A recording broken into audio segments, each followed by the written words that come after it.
Alright, today I'm going to talk about the BLM kidnapping. Now, people from BLM are already, well, I guess the guy who runs it, one of the guys, is already saying that BLM got nothing to do with it. And, from both sides are like, from one side they're like, yeah, what they did was great, that was awesome. We're sticking it to the white man. And then the other side saying, man, these people are crazy, these racists, we need to put them on an island or put them on a boat somewhere and sink them in the sea. But what BLM is saying is they had nothing to do with it. The problem with that statement is what really matters is how was these people so comfortable with saying that BLM was involved? I mean, these are 18-year-olds. 3 were 18, 1 was 24. I think the 24-year-old wasn't really involved. She was just there because I guess it was her apartment or something, or a house, or I don't know. Anyway, so they're 18, so they could they don't need, you say, where their parents? They're 18. They can leave. They can leave the house. They ain't gotta live with their parents no more. So I would assume that they were all paying rent, and I guess helping the 24, the sister paying rent. So I guess that's how they got there. But anyway, so these people were so comfortable with associating their act with BLM, Black Lives Matter. That's an important thing right there. That they had no problem doing that and had no problem taping it. That's crazy. So now there's a couple of things we don't know. Like, we don't know, like, when did it occur? Like, we know when it occurred. We just don't know what time of day did it occur. Like, so how did they get this kid into their house? Where did they kidnap this kid? Was they walking and talking with this kid, being nice to him, and that's how they lured him into the car? Or was they walking with the kid and then they walked the kid all the way to their house? It's like, how did they get this person to walk with them? How did they get this person to come into the house? If they did it in the daytime, or if they did it in the daytime, that's even more crazy. So if the kidnapping occurred as soon as they saw the kid,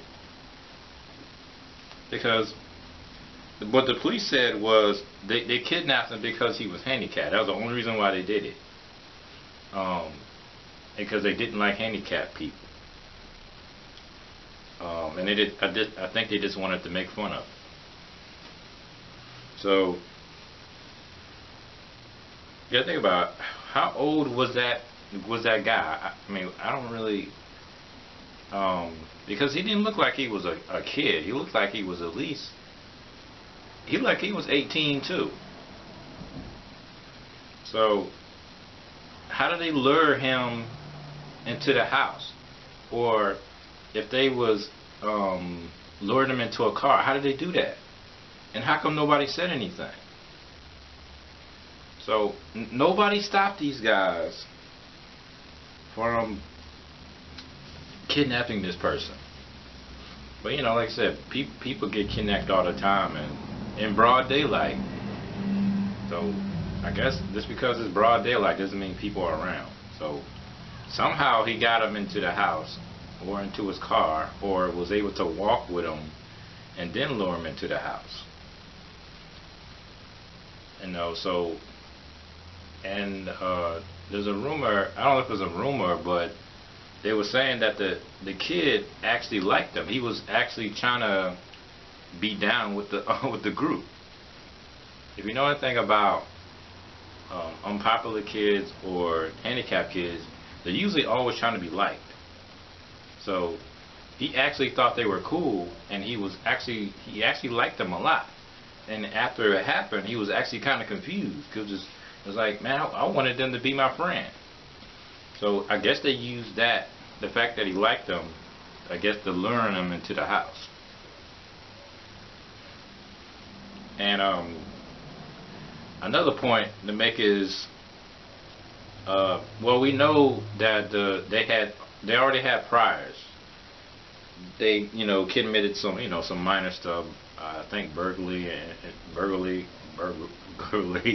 whatever. Stealing. Minor stuff. Minor thug stuff. It ain't minor to me, but it's minor to them. So their life has been crap pretty fast. So you gotta think about it. How long did it take for their life to suck? How long did it take for their life to just spiral out of control? Spiral out of control and just become crap. Because it ain't like it took that long. You're going from 14 to 18, that's like 4 years. Because if you look at most of these kids or adults, they don't really get along with their parents. And they're probably in households where there's nothing but a mother in there. A lot of people don't understand. When you're dealing with boys, they're not afraid of their mother. So if the mother's trying to discipline their kid and you're beating your kid, I don't know, eventually the boy's gonna get immune. It's not gonna take that long for him to get immune and that the whooping's not hurt no more. So if whooping your kid ain't doing nothing, if yelling at your kid ain't doing nothing, if putting them in jail ain't doing nothing, then there's nothing else for you to do. So when these kids usually end up dead, or these adults end up dead, it's almost like, well, what was their life gonna be anyway? I mean, their life has become, because you gotta think about it though, it didn't take that long for them to snap and didn't do this. So what led up to that point where they was like, okay, now we're comfortable enough to kidnap somebody and actually feel good about it? Kidnap somebody, torture them for 2 days, and tape it, and put it online and live stream it. How can anybody be that comfortable with that? I mean, because murders and gruesome murders and kidnappings and molestings, they happen all the time. But they're not taped on live stream. I mean, they have like fights where people tape a fight, or they tape stuff, but they don't show nobody. They probably show their friends or whatever. They're amongst their crazy friends, but they don't live stream it. It's like only, I don't know if this is like a black thing, but blacks are always the ones that are crazy enough to do something, like to do something first. I don't know if that's I don't know what that is. It seems like, I don't know, it's like black people are trendsetters. They can come up with some stuff. I mean, they came up with hip hop. They came up with a lot of cultures that actually are cool. And there's two things that's going on here. It's like two type of cultures that blacks have. It's the fake thug culture, and then it's the real thug culture. And the fake thug culture is like, it's like Chris Brown, Soulja Boy. It's those people. The fake thugs. What fake thug culture consists of is clothes, language, music, dancing. That's fake thug culture. And then real thug culture is drugs, how you treat women, how you treat your parents, how you treat your friends, crime, murder, jail, clothes, language. It consists of some of that fake culture stuff, and the real culture is basically the thug stuff, the actions, the result of the fake culture. So you got the fake thugs and you got the real thugs. And fake thugs are usually people that they don't do anything thuggish. They don't sell drugs no more or at all. They don't beat their women and all that stuff. They don't treat people badly or want to rob people, like that. And real thugs, people say the real thugs don't boast about their lifestyle. They don't feel good about it at all, but they do it because they feel as though that's all they know how to do. So these kind of kids, they're thugs, but they don't boast about it. They probably just do it. But Chris Brown type people, they'll act thuggish, they'll dress like a thug, they'll talk like a thug, but they won't do anything that's really thuggish. Now, he did beat his girlfriend. That was messed up. But anyway, but he ain't robbing nobody and nothing like that. And you can probably punk him pretty fast. It probably won't take that much. Of course, he can beat his girlfriend, but he can beat his girlfriend. And most of these guys are these fake thug people. They're usually punks anyway. So if you're beating your girlfriend, you a punk anyway. So, but you won't see them fighting no real thugs. So that's how you know these are fake thugs, and they a bunch of punks, and they weak. Now, people on the outside looking in, they think this fake thug culture, they think this stuff is cool. Like the clothes and the language and the way you talk to people, all that stuff is cool. The music, the dancing, the rapping, all that stuff is cool to them. But to them it's more like a fantasy. It isn't real. They don't think that any of this stuff is real. They don't think that Chris Brown is going out there robbing people or murdering people. They know that. They know Soulja Boy's not out there robbing people. All they know is that he has money, he looks cool, and he got a lot of girls. That's all they know. They don't think this stuff is real. Like this other stuff, the other side of the culture, of the thuggery, they don't think that stuff is real. So when they look at, rappers and stuff, they just think they're cool, and they emulate them to a point. They don't emulate them all the way. My grandma used to say that, the whites they will act black, but when it's time to go to work, they put on their suit. So they'll act black for a little bit, just to feel like they're on your side. But when it's time to go to work, they put on their suit and they change up. It's like a metamorphosis or something. It's like Voltron or something. They like transform to another person. And I've seen even blacks do that. They be trying to act black, and then they transform when it's time to go to work to another person. And so you have people who kind of act out it in a more like a fantasy way, where it's just when you hang out with your friends. And then you have the other side of people who actually are doing it, actually are doing this stuff and comfortable with doing it. And if you speak to a lot of these people that live this life, they don't really like it. So that's why they don't value their life. So when these guys usually end up dead, it doesn't take that much for his friend to end up dead too. Because they have low self-esteem. They don't care about their lives. They don't care about other people's lives. So this is way beyond racism. This is just people who just don't care about anything really.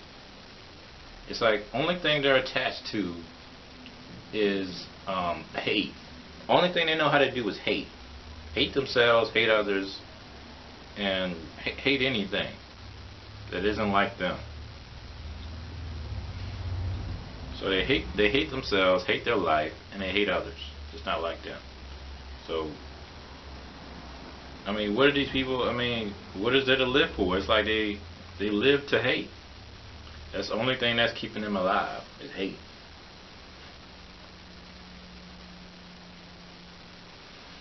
And you think about it, like all these police shootings that happen, and if those people were still alive, what kind of life was they going to lead? You gotta think about it though. Mike Brown attacked a cop and then tried to take his gun, and then in the process of that, the cop shot him. Now, Mike Brown thought that that was fine. He thought that was cool. Like, I'm gonna become a hero. I attacked a cop. I'm gonna get some street cred. He actually thought that was fine, what he did. So if let's assume that what he did, and he survived. And what kind of life? Matter of fact, here's the real truth. If would we even know who Mike Brown was if he was still alive today? No. But we would have known who Trayvon was if he was still alive today. People say, well, if he was white, we wouldn't have known about it. Yeah, that's true. But the real truth is, the real question is, if he lived through it, we would have known about it. Nope. We would have known about Trayvon Martin. We wouldn't have known about Mike Brown. We wouldn't have known about Philip Costello. We wouldn't have known about none of these people if they were still alive. And the sad part is, what was their life going to be like if they did survive? What kind of life was they going to lead? Was it be a happy life? A fulfilled life? People's like, well, you know, if he would have lived, he could have became like a president or a scientist or a CEO. I don't know. I mean, you can say that about anything. So these kids that did this, they are still alive. You know, they're probably going to go to jail for a really long time. And when they come out, what kind of people are they going to be? They're going right back into that environment. Matter of fact, the environment they're in outside of prison is in prison. The same environment that's outside of prison is in prison. So what kind of people do you think these people, what kind of lives are they going to have? I mean, that kid, that handicapped kid's life, his life is be traumatized forever. He's probably not going to forget that for the rest of his life. So you traumatize this person for the rest of his life, he's not going to be the same. And these people that did this this crime, they're not going to be the same. Because once they go into prison, they're probably going to become worse. And usually, they do. And when these people come out, and they're like, let's see, they're about 18, you're talking about 30 years, they've been rotting in prison for like 30 years, they're going to come out, they're going to be like, was it 48? That's pretty old. Man, there was this case that this guy, he went to prison, I don't know if it was I think it was like attempted murder or something. And he was in prison for like 30 years. And as soon as he got out, he killed a person. I don't know if it was a person he was trying to kill or he just killed somebody else, but I don't know. So this guy was rotting in prison for like 30 years. I don't know if it was 30 or was it 20. I forgot what it was. But he was in prison for a long time. He was in there all that time thinking about this thing all over and over again for 30 years, and he still had hate built up for 30 years, came out and killed somebody. That's crazy. So I don't know what they're doing in prison. I don't know what's going on in there. But if you study it and you watch some videos about it, you could see that it ain't no different. It ain't no different from being outside. And the lives that, because that handicapped kid's life, he probably has people around him, like loving people. He already getting love from people. But the love that these thugs are getting, this ain't no love. This is like fake love. These black people don't care about you. If the black people that's saying, yeah, what you did was great, man, you a hero. Like, you don't want love like that. You don't want people that are totally okay with your dysfunction. And a lot of this, oh my gosh, a lot of this stuff is black people who actually are afraid of thugs. The reason why they have no problem boosting up, having no problem with lifting up these thugs is because these are like punk black people. These are people who like the culture but actually don't do anything thuggish. They like thugs. They have no problem hanging out with them, but they're not gonna live their lifestyle.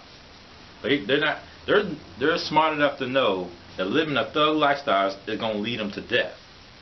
So they ain't that stupid. But the reason why the reason why people lift up thugs because we are afraid of these people. We know that they can harm us. So we're not gonna talk down. We're not gonna get on their bad side because we're afraid of what they're gonna do to us. If you think about it, like a lot of times is if you look online at people who get death threats, it's usually the civil people. The civil people get death threats by usually the thugs, the crazy people, because they know the civil people ain't gonna do nothing about it. But thugs don't mess with, because we see the result when thugs mess with other thugs. They end up dead all the time. But thugs have no problem in messing with like vulnerable people or like weak people because they know they're not gonna do nothing. They're gonna be civil. And the sad thing is, every time the civil people end up doing something, fighting back, it was, oh, you're racist. Like, they finally fight back, and then we say they're racist now. So we're just supposed to take it. The cops are just supposed to take it. The people are just supposed to let it happen. I don't know about you, but that's like slavery right there. That's oppression. Anyway, we're just supposed to be fine with the dysfunction. But yeah, this goes way beyond just racism, because there's racist people, but they don't do anything like this. They might call you N-word and something like that. I don't really care about that. You call me an N-word, it's like, okay, whatever. That doesn't bother me. You didn't do anything to me. But if you grab me by my arm or you start doing something physical, then now yeah, we got a problem. But if you call me an N-word, what? That doesn't mean nothing. Words, nothing. That's not racist to me. So, and I don't get racism from blacks. I don't get it from anybody really. So I have no reason to hate anyone. So I guess the best thing that we can do is understand that there's a difference. That you got the real thugs, and then you got the fake thugs. The people who just all they do is care. They care about the safe stuff, and then you got the people who actually do this stuff, violent stuff. So when a lot of people, when they see Bobby Smurder, they think he's a fake thug. They don't think he's like a real thug. So when they see him in jail, they see it most like a fantasy. They think he's gonna get out, but they see that it's almost like a music video. They don't even think it's real. They think it's insane that he's actually still in jail, because they thought that it was just, as soon as you become a rapper, you're an actor now. That if you get in trouble with the law, it's almost like, no, that's just part of his image. They believe that. They really believe that this is part of his image, and he's not really in jail. It's all fake. Matter of fact, the first time the kidnapping happened, people were saying it was fake. Man, it's a stage by the white people, to make us look bad. They didn't even think it was real. They thought it was fantasy. It was some ISIS type stuff going on right there. So when you live in this kind of like double life of, when you're on the job, you have to act a certain way. You were in school, you got to act a certain way. But when you're out and about, you can pretty much act the way you want when you're, say, in your circle of friends. But when it's like you step aside the group and you start acting a certain way, people's like, hey, what you doing? So you got protesters. Yeah, they'll protest. When they get in their ski mask looking thing, protest. Yeah, Black Power. But when they take the mask off and go back to their regular lives, they're like regular people. So the thing is, like, yeah, it's like we don't. It's like because of the internet, we don't know what's real anymore. Like, who's real? I mean, because now we find out Black Lives Matter is funded by George Soros. What? How many of that was real? If CNN is a corporation, ABC is a corporation, all these people are corporations. What's real? What are they reporting on? What? It's like they take real stories and just basically just inflate them, make them bigger than they really are. You think they're happening all the time, but they're not. So the problem with thinking that everything is fake, that these people are not real thugs and these events are just staged, is that when real events occur, we don't take them seriously. We can't solve them correctly because we think all of them are fake. We think everything is staged. We think that these rappers are not real thugs; they're just actors.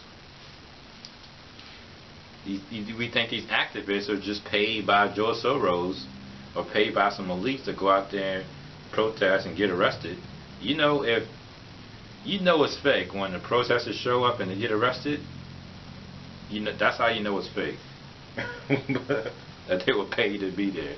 And then try talking to one of these protesters, man. Try asking them a simple question. Most of the time, they can't even answer it.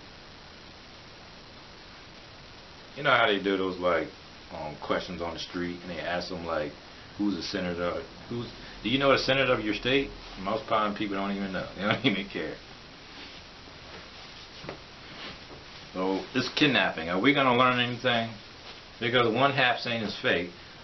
No, some people are saying it's fake. Some people are saying it's great, and some people are saying there's a bunch of racists. It's like, what are we going to learn? What are we learning from this? That racism exists, or that elites are really good at staging stuff, or you got a bunch of black people who are doing nothing to contribute to society, but going on, they think, what do you call the armchair revolutionaries? They go on the computer and they type about some stuff, and they make them feel good about themselves, make them feel like they're doing something. Anyway, yeah, that's all I have for today. There's not a lot of, we don't have a lot of facts, so we don't know everything. But the question I have is basically,